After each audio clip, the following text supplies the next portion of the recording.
Bilingual Education Historical Timeline by Courtney Vanderdusen for CAA number 3.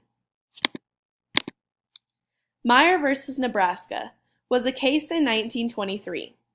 During this time, there was already much hostility towards foreign languages in America, so much so that teaching these foreign languages was prohibited. The case involved a school teacher who had read a Bible story in German to a young student. The outcome stated that the teacher was protected under the Constitution. Quote, "The protection of the Constitution extends to all, to those who speak other languages." End quote. This case had lifted the laws restricting foreign language education.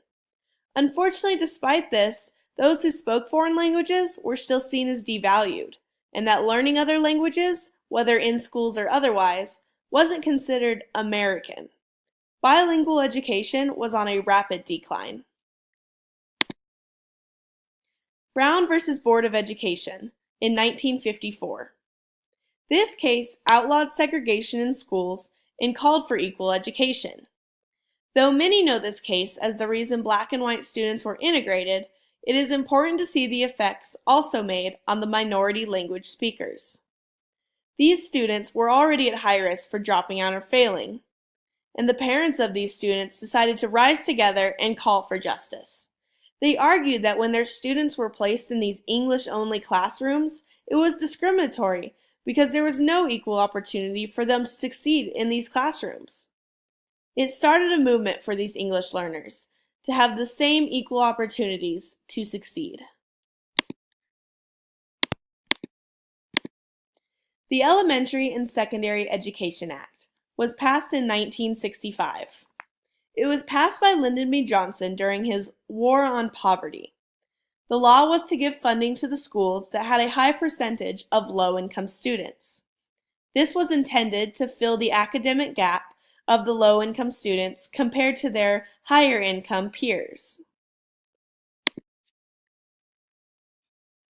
The Civil Rights Act was passed in 1964. It, quote, banned discrimination of race, sex, and national origin in public facilities, end quote. The Civil Rights Act, along with the Elementary and Secondary Education Act, had major strides in bilingual education. Unfortunately, there was much controversy and confusion when it came to its two-track approach. The two-track approach had two different ways to help the bilingual education students. One was to provide financial aid to their support programs, and two was to implement the steps to ensure these students had the equal opportunity to succeed.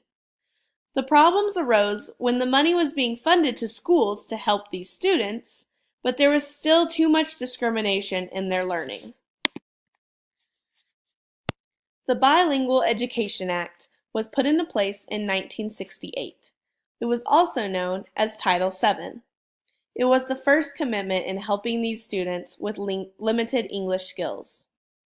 It was set in place to provide all the resources needed for these students. These things included training teachers, developing the instructional materials, and the encouraging of the parents of these students to become involved in their learning.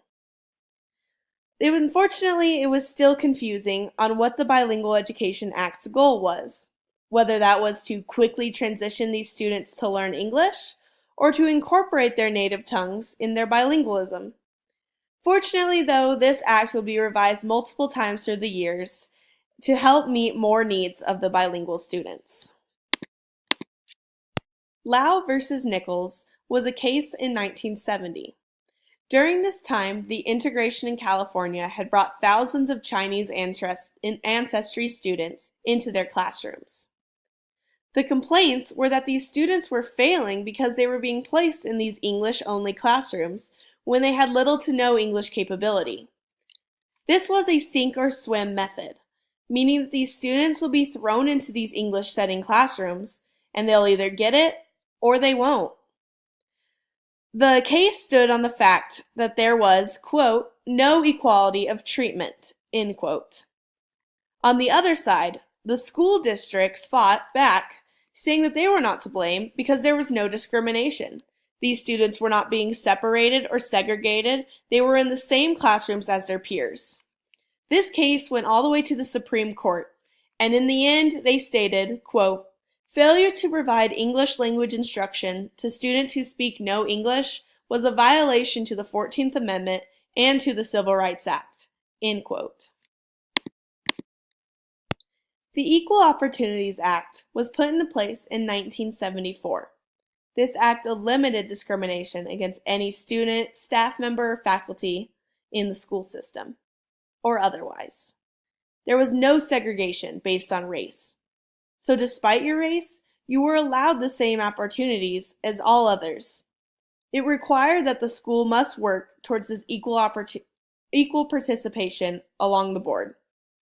The act also played an important role in our next case, Castienda versus Pickard.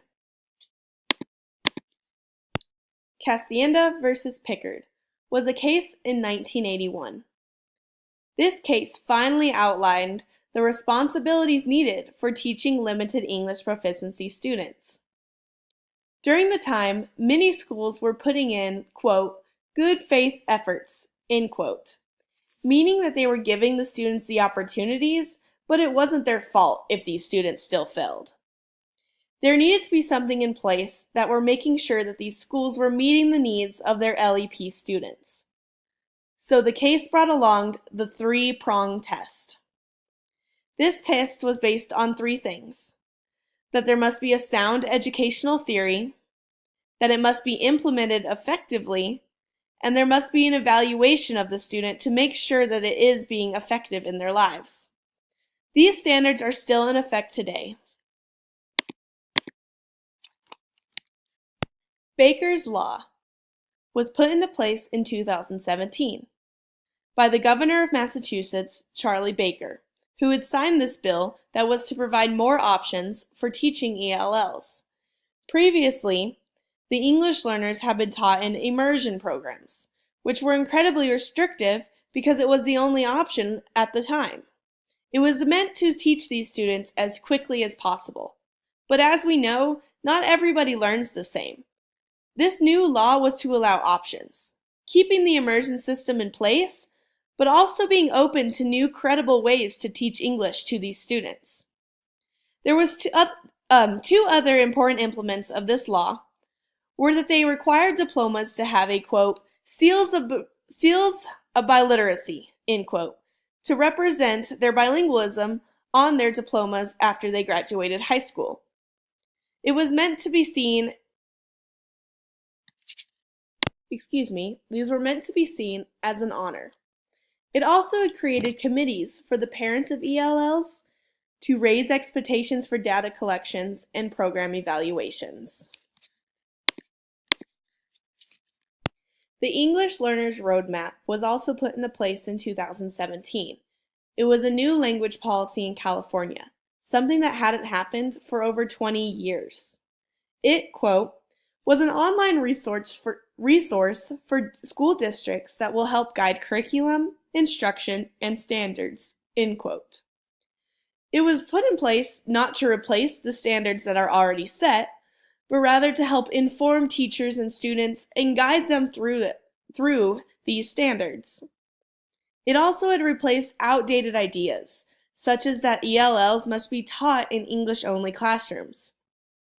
It also required that California's spending laws were going to be providing more funding to the English learners' support. In the end, bilingual education has come a long way through the years, and should continue to improve for years to come. It is important that we understand the struggles that English learners had to go through, and the discrimination they had to face, just to get the resources and opportunities that they so rightfully deserve.